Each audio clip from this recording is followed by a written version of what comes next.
una sombra en el pensamiento, un susurro persistente que no grita, pero que insiste. Y lo más peligroso de esa voz es que no suena mal, suena lógica, suena atractiva, suena como tú. Jesús fue tajante al respecto cuando dijo: pero yo les digo que cualquiera que mira a una mujer para codiciarla ya ha cometido adulterio con ella en su corazón. Mateo 5:28. Esta declaración no es exagerada ni simbólica. Es una advertencia directa que revela el poder invisible que tiene la lujuria sobre el alma humana. No es casualidad que la lujuria opere en secreto. Se disfraza de deseo natural, se oculta detrás de necesidades no resueltas. Se camufla como un anhelo legítimo de conexión. Pero su verdadera esencia no es carnal, sino espiritual. Es un espíritu que busca establecerse como dueño del corazón, desplazando a Dios en el lugar más íntimo del alma. Y cuando se le permite quedarse, no tarda en contaminar todo lo que toca: pensamientos, decisiones, relaciones, incluso la percepción de uno mismo. El apóstol Pablo, en su carta a los Gálatas, habla de las obras de la carne, entre las cuales menciona explícitamente la fornicación, la impureza y la lascivia. Gálatas 5:19. No lo hace para crear una lista moral, sino para señalar síntomas de un mal más profundo: un corazón desconectado del espíritu. Muchas personas creen que luchar contra la lujuria es simplemente cuestión de voluntad, de evitar imágenes o de practicar autocontrol. Pero eso es como poner una curita sobre una herida que nunca ha sido desinfectada. La lujuria, cuando no es reconocida como lo que realmente es, un espíritu invasivo, se vuelve un huésped silencioso que se acomoda en la rutina del creyente. No se manifiesta siempre con escándalos. A veces se disfraza de fantasía inofensiva. A veces de coqueteo sutil. Otras veces de relaciones toleradas que no honran a Dios. Pero se justifica con frases como: todos somos humanos, o Dios conoce mi corazón. Y sí, Él lo conoce.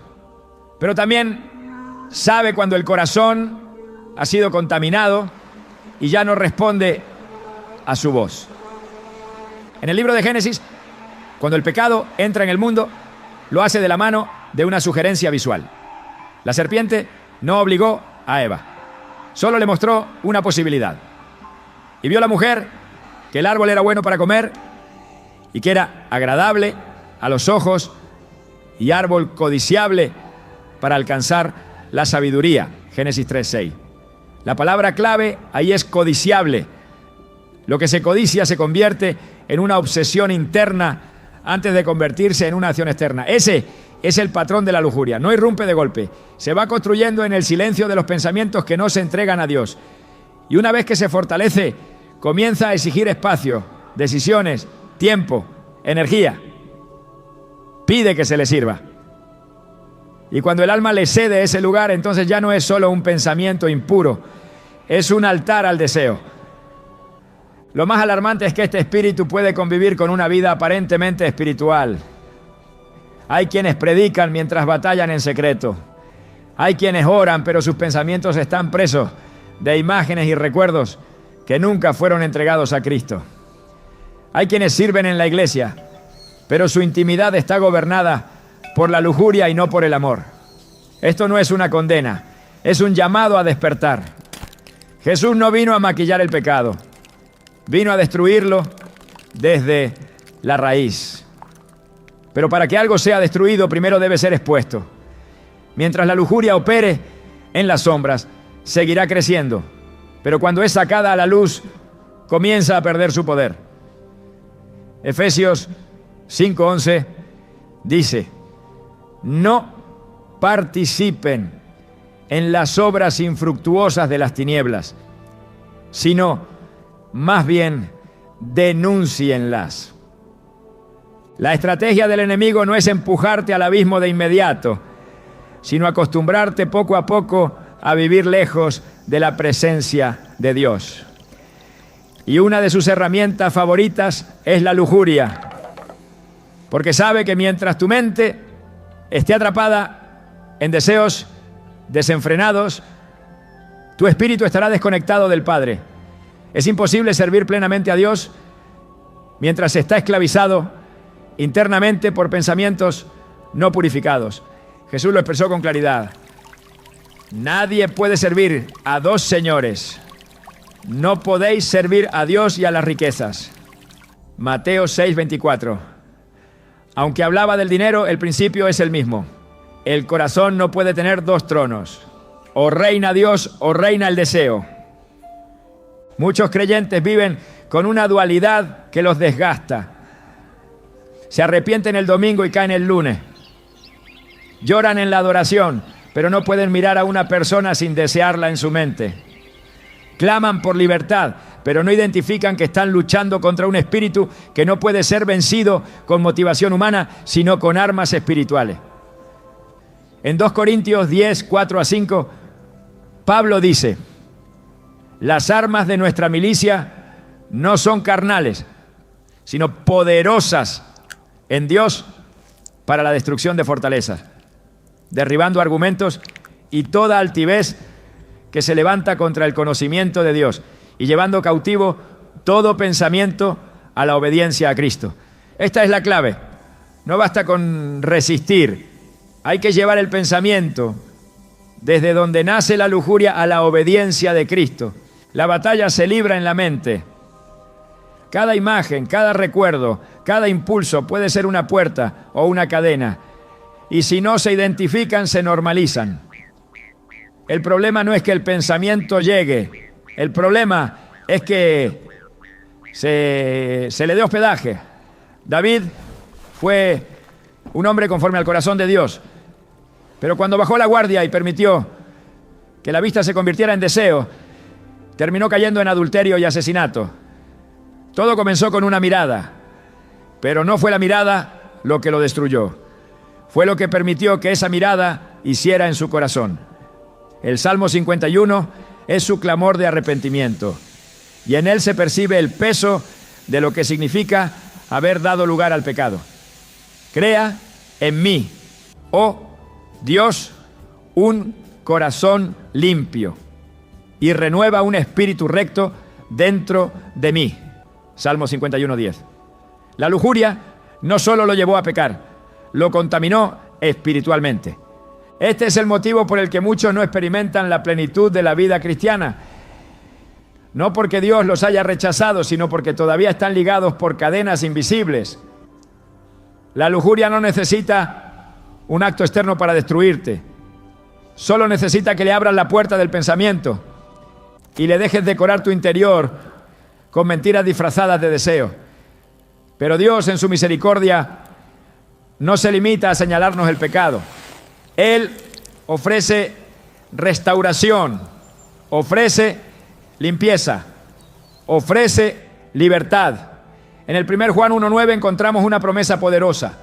Si confesamos nuestros pecados, Él es fiel y justo para perdonar nuestros pecados y limpiarnos de toda maldad. Muchos se avergüenzan tanto de su lucha que nunca la confiesan. Viven con miedo, con culpa, con resentimiento hacia sí mismos. Creen que nadie más entiende, pero la verdad es que Dios no se escandaliza por tus pensamientos. Él ya los conoce. Lo que quiere es que se los entregues. No puedes vencer lo que te niegas a reconocer. El primer paso hacia la libertad es llamar a la lujuria por su nombre. Verla como lo que realmente es. Un espíritu que quiere gobernarte. Pero hay uno mayor. El Espíritu Santo no es una emoción. Es una persona que habita en ti si le das acceso. Y cuando Él entra, todo espíritu contrario debe salir. La pureza no es una utopía, es una realidad accesible para quienes rinden su interior a la autoridad de Cristo. No se trata de nunca fallar, se trata de no vivir esclavizado. Jesús no murió para que sobrevivas en la culpa. Murió para que camines en victoria. Cada vez que eliges rendir tus pensamientos, estás proclamando que Dios tiene autoridad sobre tu mente Y esa decisión, aunque invisible para otros, tiene consecuencias eternas. La lujuria es sutil, pero no es invencible. Su poder radica en el secreto. Y cuando la traes a la luz, pierde su dominio. Este es el inicio de una guerra que no puedes seguir ignorando. No estás solo, no estás condenado, estás llamado a la libertad. Pero no una libertad superficial, sino una que transforma desde el pensamiento hasta la acción. El enemigo quiere que creas que siempre serás esclavo de este deseo. Pero la voz de Dios dice: a los que creen en mi nombre les he dado potestad de ser hechos hijos de Dios. Juan 1:12. Y los hijos no son esclavos, son herederos de una vida en santidad, en victoria, en plenitud. Es hora de cerrar la puerta al huésped silencioso. Es hora de permitir que la verdad de Dios invada cada rincón de tu interior. Porque la pureza no es una opción imposible. Es un derecho que te fue comprado con sangre. Y si Cristo ya pagó el precio, no tienes que vivir atado. La lujuria no es amor. Y esa distinción, aunque obvia a simple vista, se vuelve confusa cuando el alma está hambrienta y el corazón desorientado. Uno de los engaños más peligrosos que el enemigo ha sembrado es hacer que la lujuria parezca amor, que la necesidad se sienta como conexión y que la carencia sea confundida con deseo. Pero cuando se despoja de toda apariencia emocional, la lujuria se revela como lo que realmente es: una búsqueda desesperada por llenar un vacío que no puede ser colmado por otro ser humano. En su esencia, la lujuria intenta usurpar el lugar del amor de Dios. Presenta una alternativa inmediata, carnal y efímera a lo que solo el Creador puede entregar de forma verdadera y duradera. Por eso destruye, porque promete intimidad, pero solo deja vacío. Ofrece consuelo, pero engendra vergüenza. Pretende ser un camino hacia la satisfacción, pero conduce a la esclavitud.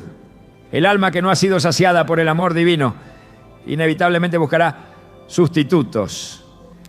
Y entre todos los falsos consuelos, la lujuria es uno de los más eficaces para desviar a la persona de su propósito espiritual. La Biblia enseña que Dios es amor, no que tiene amor. Su naturaleza misma es amar. En el 1 Juan 4:16 se afirma: Dios es amor, y el que permanece en amor permanece en Dios y Dios en él. Esto significa que todo amor genuino tiene su origen en Dios, y todo lo que no procede de él, aunque parezca amor, es una distorsión. La lujuria no nace del amor, no busca el bien del otro, no honra, no protege, no edifica. En lugar de eso, consume, reduce al otro a un objeto, cambia la entrega por apropiación y la comunión por dominio. Su impulso no es dar, sino poseer. Y en ese cambio de intención se revela su verdadera raíz espiritual. Es una corrupción del diseño divino, un eco distorsionado del amor perfecto. Jesús habló con claridad sobre el corazón humano cuando enseñó que del corazón salen los malos pensamientos, los homicidios, los adulterios, las fornicaciones. Mateo 15:19. La lujuria no es un accidente de la biología, es una consecuencia del desorden interno. Es la manifestación de una necesidad no resuelta que busca una respuesta equivocada. El alma fue creada para vivir en plenitud con su Creador. Cuando esa comunión se interrumpe, cuando el hombre deja de beber de la fuente de agua viva, inevitablemente irá a cavar cisternas rotas que no retienen el agua, como denuncia el profeta Jeremías. Me dejaron a mí, fuente de agua viva, y cavaron para sí cisternas rotas que no retienen agua. Jeremías 2:13. Esa es la imagen perfecta de la lujuria. Una cisterna rota que no sacia, pero que se sigue buscando. La necesidad de amor no es el problema. Fue Dios mismo quien depositó en el ser humano el anhelo de pertenecer, de unirse, de amar y ser amado. El problema comienza cuando se intenta satisfacer esa necesidad fuera del marco que Dios ha establecido. El corazón, en su fragilidad, puede ser fácilmente engañado por impresiones momentáneas, por impulsos no filtrados, por emociones no gobernadas por el espíritu. Y cuando el deseo se convierte en amo, cuando el impulso toma el control, el alma se desconecta del amor verdadero y empieza a buscar satisfacción en aquello que nunca fue diseñado para saciar. La lujuria se alimenta del vacío. Mientras el corazón permanezca insatisfecho con Dios, mientras el alma no se rinda a su presencia y su palabra, el deseo de posesión seguirá al acecho. Pero cuando la relación con Dios es restaurada, cuando el Espíritu Santo ocupa el centro del interior humano, la lujuria pierde fuerza, porque la necesidad que la alimentaba ha sido suplida por la verdadera fuente. El Salmo 107:9 declara: porque sacia al alma menesterosa y llena de bien al alma hambrienta. No existe sustituto en este mundo que pueda hacer por el corazón lo que solo Dios puede hacer. Y esa es la verdad que la lujuria intenta ocultar. Muchos caen no porque amen demasiado, sino porque no conocen el amor verdadero. La falta de comprensión del amor bíblico deja al alma vulnerable a las falsificaciones emocionales. Pablo, en su carta a los Corintios, escribió que el amor es sufrido, es benigno. El amor no tiene envidia, no es jactancioso, no se envanece, no hace nada indebido. Primera carta a los Corintios 13, 4-5. Nada de eso está presente en la lujuria. La lujuria no espera, exige, no se sacrifica, toma, no se sujeta, manipula. Y cuando se consume, no deja gratitud, deja culpa. No acerca a Dios, aleja, no edifica el alma, la debilita. Este es el motivo por el que la lujuria destruye relaciones, incluso aquellas que comenzaron con buenas intenciones. Porque la base no era el amor de Dios, sino una necesidad emocional no procesada espiritualmente. Y toda relación que nace de un vacío termina reforzando ese vacío. Solo el amor que fluye desde la plenitud en Dios puede edificar algo duradero. Cuando una persona entra en una relación esperando que el otro llene lo que solo Dios puede llenar, ya ha puesto sobre esa persona una carga que no puede sostener, y tarde o temprano eso se quiebra. En Romanos 5:5 se nos da una promesa poderosa.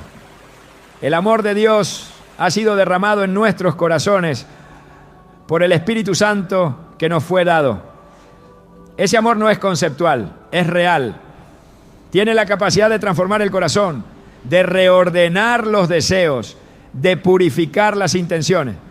Pero para que esto ocurra, es necesario reconocer que el deseo no puede gobernar más, que el hambre del alma no puede seguir siendo dirigida hacia pozos vacíos, que el cuerpo no puede seguir siendo instrumento de consumo emocional, que el alma no puede seguir persiguiendo migajas de afecto cuando el banquete del amor divino está disponible. Uno de los efectos más peligrosos de la lujuria es su capacidad de desensibilizar el alma. Lo que antes escandalizaba, ahora se tolera. Lo que antes se rechazaba, ahora se racionaliza. Y ese proceso de adormecimiento espiritual es uno de los mayores logros del enemigo. Cuando el corazón deja de distinguir entre lo santo y lo profano, cuando la conciencia se vuelve tibia, cuando la mente justifica lo que antes discernía como error, el terreno ya ha sido entregado. Por eso Pablo exhorta en Romanos 12:2. No se conformen a este mundo, sino transfórmense por medio de la renovación de su mente para que comprueben cuál es la buena, agradable y perfecta voluntad de Dios. La mente debe ser renovada porque el corazón solo puede amar correctamente cuando piensa correctamente. El pensamiento dominado por el espíritu da lugar a afectos ordenados. Y esos afectos se traducen en decisiones que honran a Dios. La lujuria, al contrario, introduce confusión en el pensamiento, distorsión en el afecto y destrucción en la acción. Es un fuego que comienza en la imaginación y termina por consumir la integridad. Proverbios 6, 27 a 28 lo expresa con fuerza. ¿Tomará el hombre fuego en su seno sin que sus vestidos ardan? ¿Andará el hombre sobre brasas sin que sus pies se quemen? Nadie se acerca a la lujuria sin llevarse quemaduras. Lo que el alma necesita no es un deseo saciado, sino un corazón transformado. Lo que el alma busca no es contacto físico, sino comunión espiritual. Y esa comunión solo puede establecerse cuando el amor verdadero ha echado raíces. Cuando el alma ha sido saciada con el amor de Dios, la lujuria ya no tiene terreno fértil donde crecer. La mente se eleva, el corazón se estabiliza, el cuerpo se ordena. El caos interior es reemplazado por paz. El desorden es sustituido por dirección y la esclavitud da paso a la libertad. El amor de Dios no es teórico ni distante, es real, es tangible, es transformador. Pero no entra por la fuerza, se recibe con rendición. Y solo cuando se reconoce que todo intento de suplir ese amor por medios humanos ha fracasado, entonces el alma está lista para ser renovada. Isaías 55:1 hace una invitación eterna. Todos los sedientos, venid a las aguas. Y los que no tienen dinero, venid, comprad y comed, sin dinero y sin precio. La lujuria cobra caro y no da nada duradero. El amor de Dios es gratuito y lo transforma todo. Existen patrones invisibles que se repiten con exactitud milimétrica de una generación a otra, sin ser detectados a simple vista. El alma hereda más que rasgos físicos o tradiciones culturales. Hereda también inclinaciones, impulsos, debilidades espirituales que se transmiten como una sombra silenciosa a través de los años. La lujuria, cuando no es confrontada, puede convertirse en una herencia maldita que contamina la sangre, nubla el discernimiento y entorpece el propósito de quien la arrastra sin saberlo. Muchos no entienden por qué luchan con pensamientos que no sembraron, deseos que no pidieron, impulsos que no encajan con su fe. Pero la raíz de esta lucha puede estar sembrada en una historia familiar no resuelta, en un pecado antiguo que nunca fue confesado, en una puerta abierta que nunca fue cerrada. En el libro del Éxodo, Dios declara una verdad espiritual que, aunque difícil de aceptar, no puede ser ignorada. Porque yo soy Jehová tu Dios, fuerte, celoso, que visito la maldad de los padres sobre los hijos hasta la tercera y cuarta generación de los que me aborrecen. Éxodo 25. Esta afirmación no es una sentencia caprichosa, sino una revelación del principio de transferencia espiritual. Cuando un pecado se normaliza dentro de una familia, cuando no hay arrepentimiento genuino ni ruptura espiritual, el terreno queda preparado para que esa maldición se perpetúe. No se trata de una repetición mecánica, sino de un condicionamiento espiritual que moldea la inclinación del corazón desde temprano. La historia de David y su descendencia ilustra con claridad el efecto destructivo de la lujuria no confrontada. David, un hombre conforme al corazón de Dios, fue debilitado por su deseo al punto de cometer adulterio con Betsabé y ordenar la muerte de su esposo. Aunque se arrepintió y fue perdonado, las consecuencias no desaparecieron. La herida espiritual quedó abierta en su casa. Su hijo Amnón violó a su media hermana Tamar, repitiendo el mismo patrón de deseo incontrolado. Absalón, el otro hijo, reaccionó con odio y asesinato. Y más tarde se rebeló contra su padre, sumiendo a la familia real en el caos. La lujuria que David no cortó de raíz terminó corrompiendo la estructura interna de su linaje. Segunda de Samuel es un testimonio silencioso de cómo el pecado no tratado se convierte en un río que arrastra a los descendientes. Estas repeticiones no son coincidencias, son advertencias espirituales. En muchas familias el pecado sexual ha operado como una marca invisible, infidelidades que se repiten, impulsos desordenados que serán. Una atracción constante por lo prohibido que parece imposible de vencer. La lujuria se convierte entonces en una estructura generacional que instala su base en lo emocional, lo mental y lo espiritual. Pero por más profunda que parezca, no es invencible. El poder de Cristo no solo perdona el pecado presente, también corta la raíz del pasado. En Lamentaciones 5:7 leemos: nuestros padres pecaron y han muerto, y nosotros llevamos su castigo.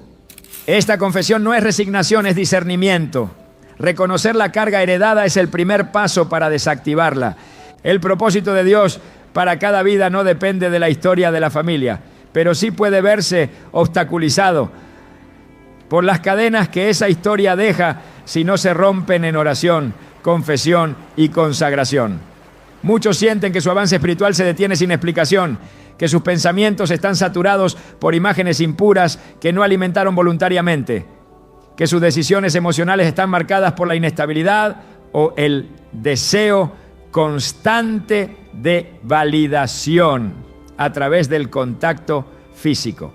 Todo esto puede tener su origen en una transferencia espiritual no reconocida. Efesios 6:12. Recuerda que nuestra lucha no es contra carne ni sangre, sino contra principados, contra potestades, contra los gobernadores de las tinieblas de este siglo. Y estos principados no respetan generaciones, sino se les enfrenta con armas espirituales. En el libro de Josué, Dios instruyó al pueblo de Israel a destruir toda influencia pagana que pudiera contaminar la herencia prometida. No fue un acto cultural, fue una acción espiritual. Cada ídolo derribado, cada práctica impura erradicada, era una señal de que la nueva generación no caminaría bajo las cadenas del pasado.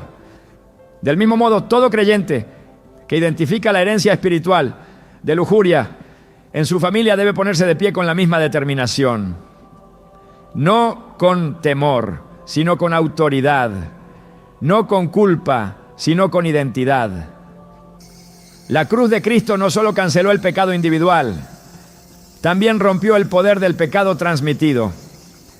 En Isaías 10:27 se proclama una promesa eterna.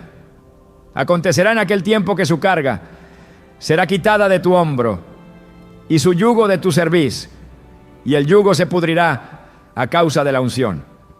La lujuria heredada se pudre en la presencia de Dios cuando se invoca su autoridad con convicción. No hay atadura generacional que pueda resistir el poder de la sangre de Cristo. Pero para ejercer ese poder se requiere conocimiento, entrega y decisión. No basta con conocer el patrón, es necesario interrumpirlo.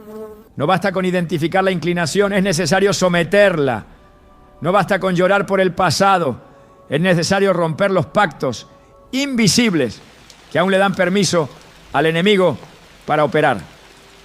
Uno de los principios más ignorados en la vida espiritual es que lo que no se confronta se hereda. Lo que se tolera en secreto termina manifestándose en público. Lo que se minimiza termina multiplicándose. Por eso el llamado de Dios no es a gestionar el pecado, sino a eliminarlo desde la raíz. Cuando Jesús enseñó sobre el pecado del deseo, dijo sin rodeos: si tu ojo derecho te es ocasión de caer, sácalo. Y si tu mano derecha te es ocasión de caer, córtala. Mateo 5, 29, 30. No estaba hablando de mutilación física, sino de un acto espiritual de ruptura radical. El lenguaje es violento porque la atadura lo exige. La lujuria no es un error, es una cadena. Y toda cadena requiere una espada que la rompa. El objetivo del enemigo al perpetuar este pecado en la familia no es solo producir culpa, sino debilitar la capacidad espiritual de quienes han sido llamados a cambiar la historia. Si logra contaminar a una generación con deseo impuro, logra neutralizar su autoridad, distorsionar su identidad y detener su avance. La lujuria tiene un costo más alto que el placer momentáneo. Su precio es el estancamiento espiritual, el alejamiento de la voz de Dios y muchas veces la desviación total del llamado. En el Salmo 78 se relata cómo una generación que había visto las maravillas de Dios se desvió por no guardar su corazón. Pecaron aún contra él, rebelándose contra el Altísimo en el desierto. Salmo 78, 17. La rebelión fue precedida por la contaminación interior. Siempre lo es. Dios no permite que sus hijos vivan atados sin enviar señales, sin provocar incomodidades internas, sin hacer sonar la alarma de la conciencia. Si hay una lucha constante con la lujuria, si el pensamiento insiste en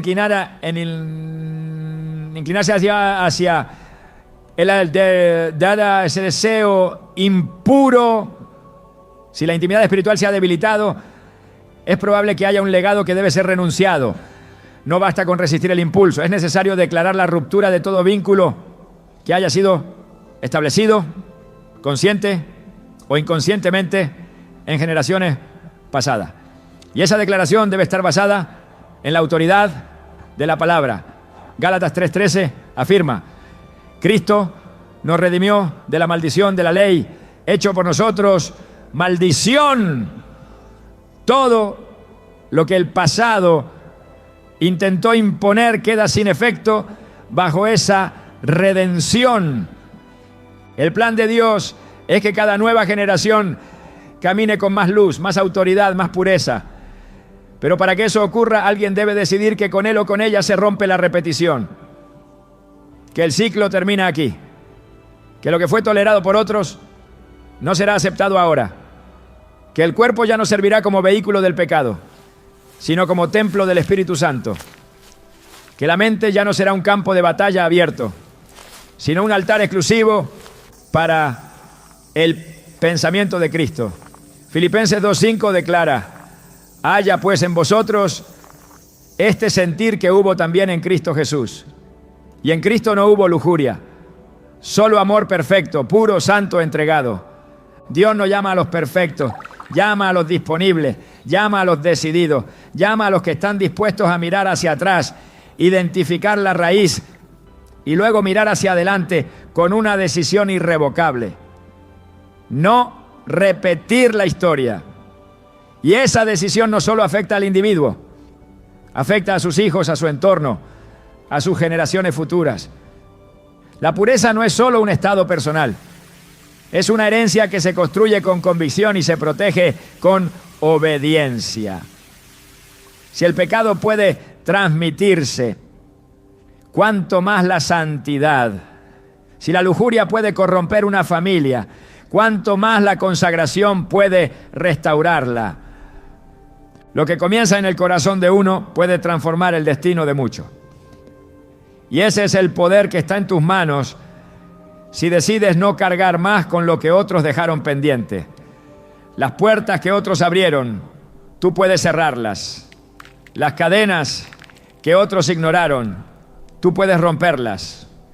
Los pactos que otros firmaron con su silencio, tú puedes anularlos con tu obediencia. Dios está buscando corazones que se levanten no solo por sí mismos, no, sino por los que vendrán. Y cuando encuentra uno, hace cosas que trascienden el tiempo y la sangre, porque su fidelidad alcanza hasta 1000 generaciones de los que lo aman y guardan sus mandamientos. La lujuria ha florecido en los rincones donde la verdad ha sido silenciada. No en el mundo, donde ya se espera que el pecado sea celebrado, sino dentro de aquellos espacios donde debería ser confrontado con la palabra, discernido en epunen el akorilon, El espíritu es herido y arrancado de raíz. Las iglesias llamadas a ser columnas de la verdad han caído muchas veces en una pasividad peligrosa. Se ha enseñado sobre el amor, sobre la prosperidad, sobre la gracia, pero poco se ha dicho con autoridad sobre los pecados que corroen en secreto, que deforman la identidad y debilitan el carácter espiritual del creyente. La lujuria no ha sido ignorada por error, sino por una estrategia más sutil. El miedo a incomodar, el deseo de complacer, el afán de retener audiencias. Y esa omisión ha tenido consecuencias profundas. Cuando se deja de predicar lo que hiere la carne, se deja también de sanar lo que enferma el alma. La palabra de Dios no fue dada para entretener al oyente, sino para transformar al pecador. Y esa transformación no ocurre cuando se suaviza lo que el cielo ha declarado urgente. En 2 Timoteo 4, 3-4, Pablo anticipa una realidad que hoy se manifiesta con crudeza, porque vendrá tiempo cuando no sufrirán la sana doctrina, sino que teniendo comezón de oír, se amontonarán maestros conforme a sus propias concupiscencias y apartarán de la verdad del oído y se volverán a las fábulas. El silencio sobre la lujuria no es una falta de conocimiento, es una respuesta a esa comezón. Se predica lo que agrada, no lo que libera. El peligro no está solo en el pecado que se comete, sino en el que se normaliza. Cuando una congregación evita hablar del poder destructivo de la lujuria, está dejando a sus miembros vulnerables ante un enemigo que no tiene misericordia. No se trata de moralismo ni de legalismo, sino de protección espiritual. En Ezequiel 3:18, Dios responsabiliza al atalaya que no advierte al impío de su mal camino. Si yo dijere al impío, de cierto morirás, y tú no le amonestares ni le hablares. El impío morirá por su pecado, pero su sangre demandaré de tu mano. El silencio del púlpito no es neutro, es culpable. La lujuria no necesita ser celebrada públicamente para operar con eficacia.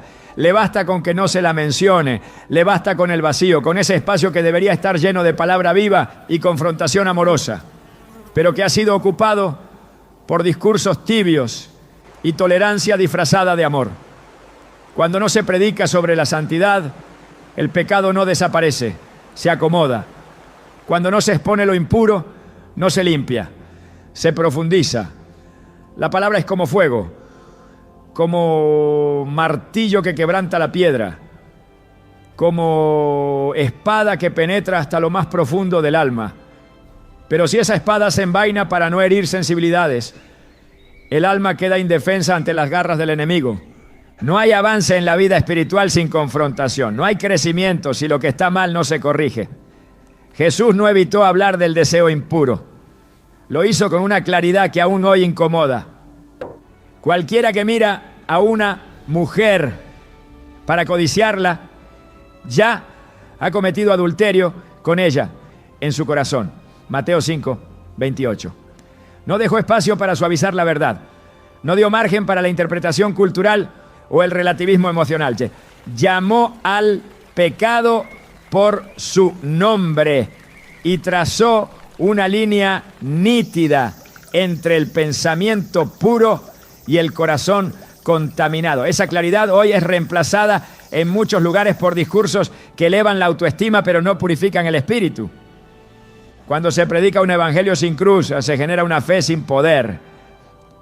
Y el poder no se manifiesta en una atmósfera emocional, sino en una transformación interior real. La iglesia que no habla de la lujuria es una iglesia que deja sin herramientas a los que luchan en secreto. Es una iglesia que ve al caído, pero no lo equipa para levantarse. Es una iglesia que alimenta la apariencia, pero descuida la raíz. Jesús no vino a maquillarnos, vino a limpiarnos. Y esa limpieza solo se produce cuando la verdad, por dura que parezca, es proclamada con valentía y con dirección divina. El apóstol Pablo fue claro al instruir a los creyentes sobre la vida en el Espíritu. En Gálatas 5:24 afirma: los que son de Cristo han crucificado la carne con sus pasiones y deseos. Crucificar no es suavizar, no es ignorar, es matar, es llevar al pecado a la cruz y dejarlo allí. Pero ¿cómo alguien puede crucificar lo que no se le ha enseñado a reconocer como enemigo? ¿Cómo puede alguien vencer la lujuria si nunca ha oído una predicación que la identifique como destructiva, que la desenmascare como obstáculo, que la revele como el veneno que seca la raíz de la comunión con Dios? El silencio es cómodo, pero el silencio también es cómplice. Donde no hay verdad, hay permisividad. Y donde hay permisividad, el pecado crece sin resistencia. En Apocalipsis, Jesús reprende con firmeza a la iglesia de Tiatira por tolerar a Jezabel, una figura que representa la seducción espiritual y la impureza. No se trataba de lo que se enseñaba abiertamente, sino de lo que se permitía en lo oculto. Apocalipsis 2:20 dice: pero tengo unas pocas cosas contra ti, que toleras que esa mujer, Jezabel, seduzca a mis siervos a fornicar. La advertencia fue clara: no basta con enseñar lo correcto, hay que rechazar lo corrupto. No es suficiente con proclamar amor, hay que denunciar el veneno que impide al alma responder a ese amor. Cada generación necesita voces que no teman señalar el camino, aunque eso implique incomodidad. Las ovejas no necesitan entretenimiento, necesitan dirección. Y el pastor que guarda silencio mientras el lobo devora no está cuidando el rebaño, está abandonando su llamado. La lujuria no va a detenerse por sí sola. Necesita ser enfrentada con verdad, con poder, con palabra viva que corte con precisión y restaure con profundidad. Hebreos 4:12 nos recuerda que la palabra de Dios es viva y eficaz y más cortante que toda espada de dos filos, y discierne los pensamientos y las intenciones del corazón. Ese es el nivel de profundidad que transforma. Esa es la clase de enseñanza que limpia, no la que halaga la superficie, sino la que penetra en lo oculto y lo purifica. El creyente que vive atrapado en la lujuria y nunca escucha una palabra que lo confronte está siendo alimentado a medias. No se trata de condenar, sino de advertir. No se trata de herir, sino de sanar. No se trata de crear temor, sino de despertar conciencia. La gracia de Dios no cubre lo que el hombre no está dispuesto a exponer. No borra lo que se sigue practicando en secreto. Tito 2:11-12 afirma que la gracia de Dios se ha manifestado enseñándonos que, renunciando a la impiedad y a los deseos mundanos, vivamos en este siglo sobria, justa y piamente. Esa gracia instruye, no adormece, corrige, no consiente. Dios está llamando a su iglesia a recuperar el mensaje completo, no uno parcial adaptado al gusto del oyente, sino uno fiel, alimentado por el fuego del Espíritu y no por la opinión popular. La restauración no llega a través de estrategias modernas, sino por la predicación sin adulterar, por la verdad dicha con amor pero sin concesiones, por una enseñanza que toca las heridas con manos firmes, no con guantes de algodón, porque el alma necesita cirugía, no caricias superficiales. El pecado de la lujuria no se elimina con indiferencia, sino con espada espiritual. Cuando la iglesia retoma su voz profética, el pecado tiembla. No porque los hombres tengan poder, sino porque el cielo respalda a los que proclaman su verdad. Cuando se denuncia la lujuria con firmeza, los corazones se estremecen, las mentes se aclaran, las cadenas empiezan a romperse. No hay liberación sin confrontación, no hay victoria sin lucha. Y la lucha comienza cuando alguien se atreve a hablar, cuando alguien se para en el altar y y dice lo que muchos prefieren callar. No hay reforma sin palabra, no hay avivamiento sin arrepentimiento. Y no hay arrepentimiento si el pecado no ha sido señalado con claridad. Dios está buscando bocas limpias, lenguas valientes, voces que no teman declarar lo que el cielo ya ha decretado. Que digan que la lujuria es una corrupción del diseño divino. Que proclamen que el cuerpo fue hecho para honrar a Dios, no para ser vehículo de placer egoísta. Que enseñen que el pensamiento debe ser renovado, el corazón purificado y la voluntad rendida. No para impresionar, sino para obedecer. No para aparentar, sino para reflejar. El silencio de la iglesia frente a la lujuria ha sido costoso. Pero el tiempo del silencio ha terminado. Es tiempo de hablar, de enseñar, de interceder, de predicar con verdad y sin temor. Porque solo la verdad libera. Y solo la verdad que se proclama puede arrancar del corazón lo que lo ha corrompido por tanto tiempo. La lujuria no se vence con fuerza humana. No basta la intención, el deseo de cambiar o los compromisos mentales. No es suficiente con decidir dejarla si el alma no se somete a un proceso espiritual que rompa su poder desde la raíz. Porque este pecado tiene una estructura que se sostiene en lo invisible y solo las armas del Espíritu tienen la capacidad de desmantelarla por completo. Muchos han intentado liberarse de la lujuria, evitando ciertas conductas, alejándose de entornos, imponiéndose reglas, pero nada de eso transforma lo que permanece oculto en el corazón. La única forma de cortar con el ciclo es enfrentarlo con luz, con humildad, con fuego y con verdad. Y para eso la palabra revela herramientas espirituales que no solo limpian, sino que restauran. La primera de ellas es la confesión, no como un acto superficial de remordimiento, sino como una declaración frontal de guerra contra lo que ha contaminado el interior. El alma que confiesa no se excusa, se rinde, no negocia, se expone.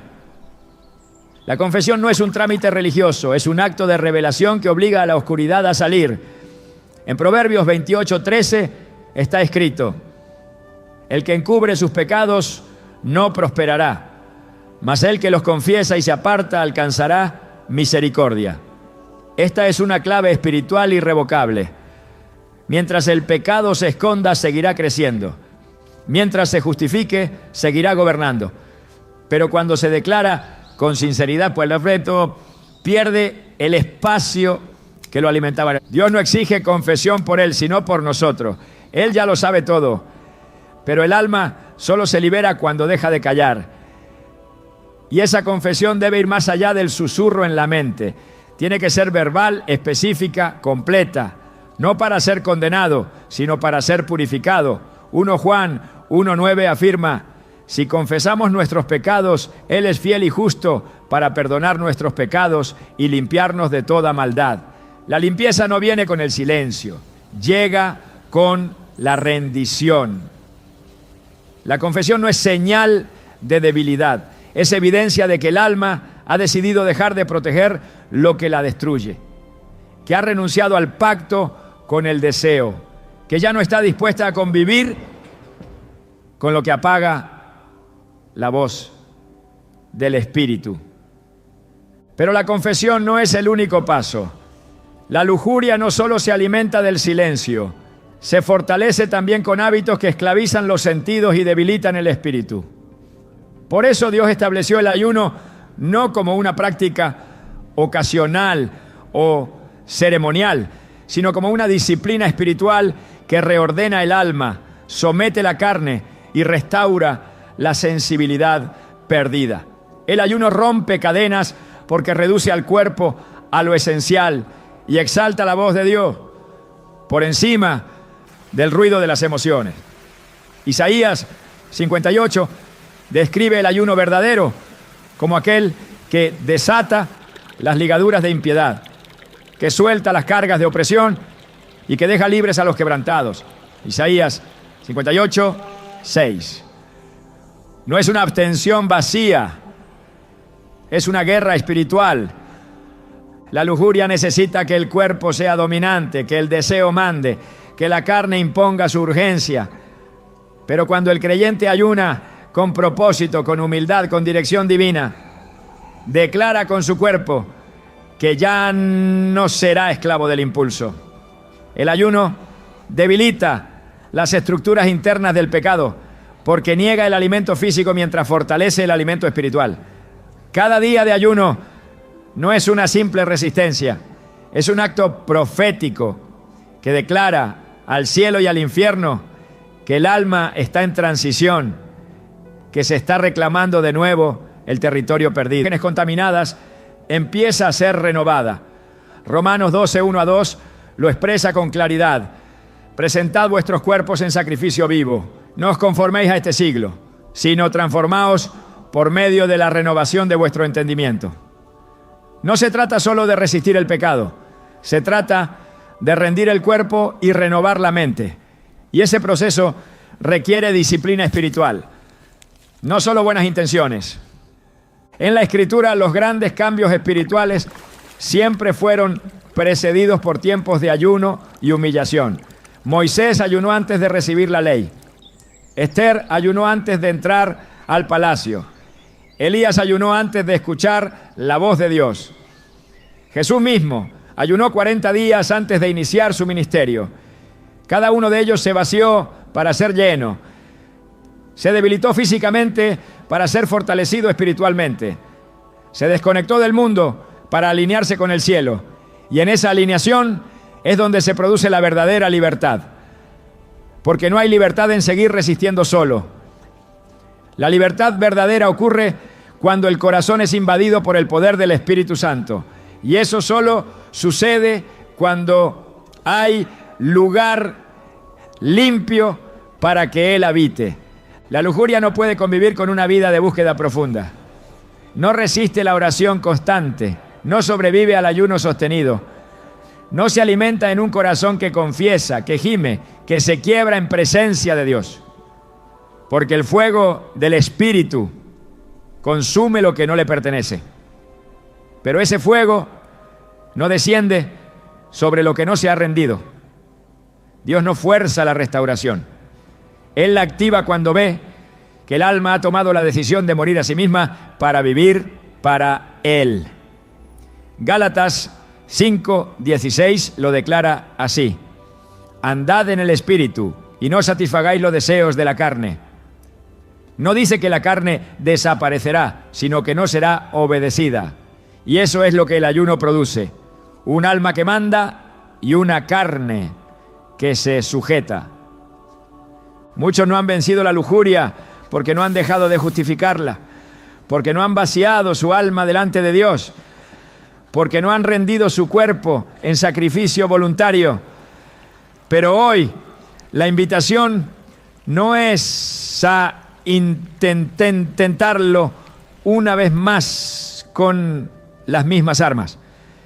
Es a tomar las herramientas que el cielo ya dejó establecidas, a confesar con sinceridad, a ayunar con humildad, a resistir con convicción y a permitir que el Espíritu Santo haga lo que solo Él puede hacer: romper el ciclo. Porque hay ciclos que no se rompen con fuerza, sino con fuego. Y ese fuego está disponible para todo el que está dispuesto a vaciarse. La restauración no es inmediata, pero es inevitable. Cuando el alma se rinde, el deseo no desaparece en un día, pero su dominio se quiebra cuando el corazón se somete. El pensamiento no se limpia por inercia, pero comienza a ser purificado cuando se llena de palabra. Por eso la confesión debe ir acompañada de meditación diaria.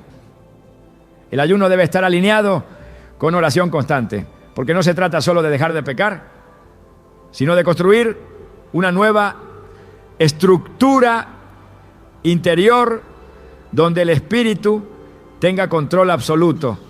El alma fue creada para ser habitada, y si no la llena Dios, la llenará el deseo.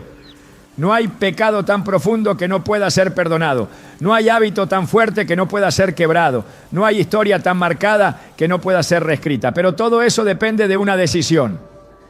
La decisión de dejar de ocultar, de dejar de resistir en lo superficial, de entregarse completamente, de permitir que la cruz no sea solo un símbolo, sino una herramienta de muerte y resurrección. Porque la cruz sigue teniendo poder, pero solo para los que deciden cargarla. Y cargarla significa morir al placer fácil, al deseo egoísta, al impulso carnal. Dios no quiere hijos que sobrevivan, quiere hijos que reinen, que vivan en libertad, en santidad, en plenitud. Y esa vida está al alcance de todo el que diga con el corazón: estoy listo para rendirme. El camino está trazado. La puerta está abierta. El poder ya fue entregado. Solo falta la decisión. La lujuria pierde autoridad cuando el cuerpo recupera su propósito. Mientras el ser humano se perciba como dueño de sí mismo, seguirá creyendo que puede usar su cuerpo como le plazca. Pero cuando se revela la verdad, todo cambia. El cuerpo no fue creado para ser un instrumento del deseo, sino un santuario. No es propiedad privada, es posesión consagrada. No existe para satisfacer impulsos, sino para reflejar la gloria de su creador. Esta es la verdad que el enemigo ha intentado ocultar con más empeño, porque cuando un hijo de Dios entiende que es templo, la lujuria deja de tener poder sobre él. El apóstol Pablo lo dijo con autoridad en 1 Corintios 6, 19 a 20. ¿O ignoráis que vuestro cuerpo es templo del Espíritu Santo y que no sois vuestros? Porque habéis sido comprados por precio. Glorificad, pues, a Dios en vuestro cuerpo y en vuestro espíritu, los cuales son de Dios. Este no es un llamado simbólico, es una realidad espiritual. Todo aquel que ha sido redimido por Cristo ha sido comprado con su sangre. Y lo que ha sido comprado ya no se posee a sí mismo. El cuerpo pertenece al Señor. Fue hecho para la pureza, para la adoración, para ser habitación de lo santo. Y cuando esa identidad se asume, el pecado ya no puede ocupar el mismo espacio. La lujuria necesita que el cuerpo sea visto como un objeto, pero el Espíritu lo ha declarado altar. La lujuria trata al cuerpo como una herramienta para el placer momentáneo. El cielo lo ve como un canal para expresar la voluntad de Dios en la tierra. El conflicto no está solo en la conducta, sino en la identidad. Porque cuando el creyente sigue pensando que es libre de usar su cuerpo como desee, le abre la puerta al enemigo para entrar con fuerza. Pero cuando se cierra esa puerta con convicción y reverencia, el pecado pierde derecho legal. La pureza no es una meta moralista, es una forma de adoración. Es una respuesta a la santidad de aquel que ha decidido habitar en el interior.